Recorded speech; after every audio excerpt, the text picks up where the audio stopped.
मला कोणतरी सांगितलं की सरकारने विश्व मराठी साहित्य संमेलन ठेवलेलं आहे उद्योगमंत्री उदय सामंत यांच्या नेतृत्वाखाली.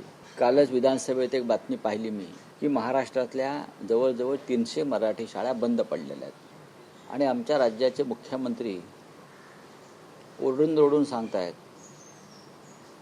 मुंबईत महाराष्ट्रात मराठी भाषेचीच सक्ती राहील का? आदिवासींची मुलं सुद्धा इंग्रजी शाळेत जायला लागली का? हे ढोंग आहे. आधी तुम्ही तुमच्यापासून सुरुवात का केली नाही? मुख्यमंत्र्यांची मुलं कुठल्या शाळेत शिकतात? मी असं म्हणत नाही, मी टीका करत नाही.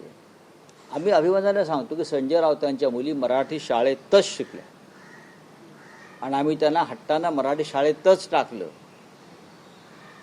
अशी किती राजकारण्यांनी, मंत्र्यांनी, आमदारांनी, खासदारांनी, प्रशासकीय अधिकाऱ्यांनी आपल्या मुलांना मराठी माध्यमाच्या शाळेत शिकून पुढे नेलं, तर त्याचं उत्तर नाही असंच आहे. आपण स्वतःच्या घरामध्ये मराठीचं अस्तित्व ठेवायचं नाही आणि मग राज्यकर्ते म्हणून आम्ही मराठीचे ताबूत बडवायचे.